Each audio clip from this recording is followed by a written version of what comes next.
against you, the usurping elite. A warning. Hello, I'm Adrian Salbuchi once again from Argentina, and first of all I would like to thank all of you for the many comments that you have sent on my previous videos and for helping us to spread the word far and wide by posting those videos on your websites and blogs.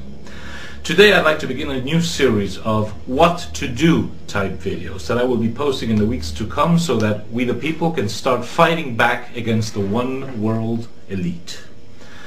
All great things done by man over thousands and thousands of years have always been the result of the thinking, creativity and efforts of a small, compact and decided groups of people.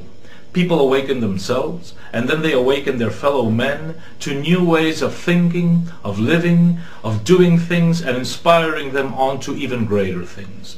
From those small groups arise the thinkers, the artists, the statesmen, the warriors, the doers, who express the silent will of the majority. They are the precursors. In the societal nation-building process in the United States, for example, they are your founding fathers, George Washington, Thomas Jefferson, Thomas Paine, Patrick Henry, followed by, later on in history, your Lincolns, your Jacksons, your Martin Luther Kings, your George S. Pattons. In Europe, I could refer to our Greek, Roman, Celtic, Slavic, and Germanic forefathers. I could refer to the Frederick the Greats, the Louis XIVs, the Elizabeth I's of England, the Charles de Gaulles, and the great national leaders of 20th century Europe. In my own South America, I could refer to José de San Martín, the liberator, Simón Bolívar, the liberator of the northern part of South America, Bernardo O'Higgins, and in Argentina, I could also refer to San Martín, Juan Manuel de Rosas, and Juan and Eva Perón. Great things in world history, though driven by the power of the vast majority, are first conceived by the awareness of a small minority. Often it's a question of seeing the future as it unfolds before it actually hits you. Coming events cast their shadows forwards. So if you know how to look, you can see the shadows of those events coming towards us. So when I say we the people, I am voicing the silent will of an increasingly awakening minority. Minority for now. This message is therefore from we the people who are awakening to you, the usurping one world money power elite. You one worldlers know full well that we know exactly what you are and what you are up to. You will have noticed that we are uncovering your web of lies, dirty tricks, crimes, and false flag events. Every day we discover new tricks and more proof about the old tricks you have pulled on us. We are no longer in the dark about this. You can no longer hide from us.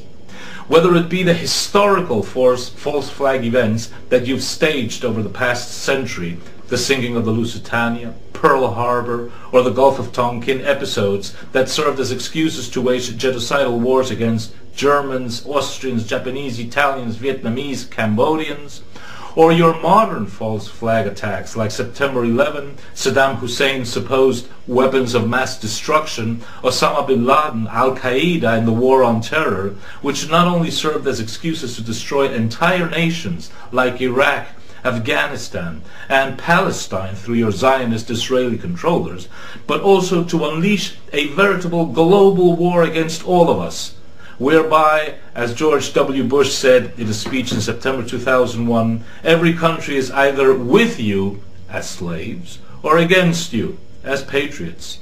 And when you said, or when he said, when George W. Bush said, you are either with us, make no mistake, us is not the American people. Us, in the words of George W. Bush, is you, the New World Order elite entrenched in the US and UK global public and power and private power structures. Today, we the people choose to be against your lies, your false flags, your psychological operations and your warmongering. We reject your values of greed, irrational consumerism, Greenspan's irrational exuberance, remember that? Your drug culture, your waste culture, your homosexual travestite modern style culture, the violence, the perversion, your cesspool of anti-cultural forces emanating from the cadres of psychological war experts in Hollywood, the CIA, the Tavistock Institute, and your think tank network. We the people have made a dramatic decision that will impact on the New World Order elite. We choose to live in freedom, fighting you, rather than live in bondage, obeying you. We fully understand that life, liberty, and the pursuit of happiness are rights that have waned and are being made to disappear in country after country, starting precisely with the United States of America, the United Kingdom, Europe, Argentina, Brazil, Japan, the world over. We will not support you and your agents embedded in our governments, our corporations, the media, the military, and throughout the highly complex power structures of each of our countries.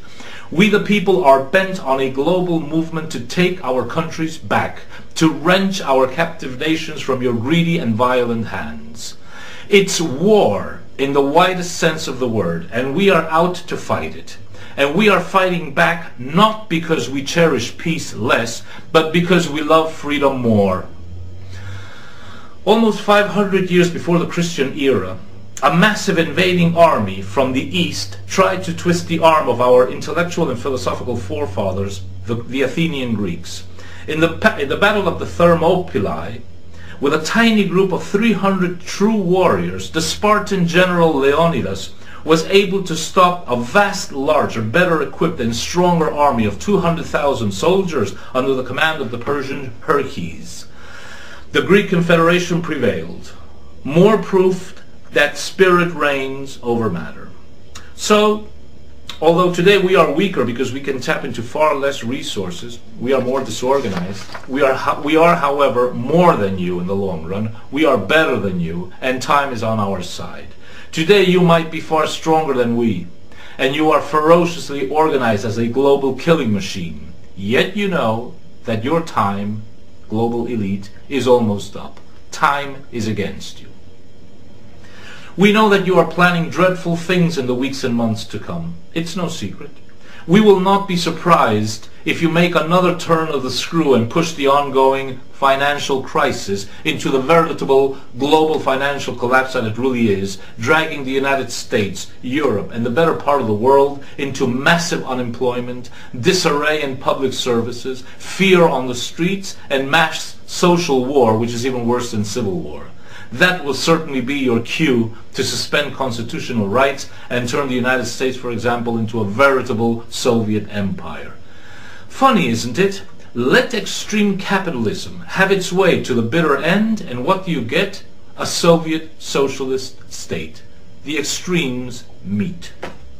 So we will not be surprised if your Baxter, your Roche laboratories, your Gilead, your Bristol Myers, together with the CIA, MI6, and the Mossad-linked network of laboratories and intelligence, end up releasing a truly deadly disease upon the world. An intelligent virus that will not only target some groups, it will also target some geographies.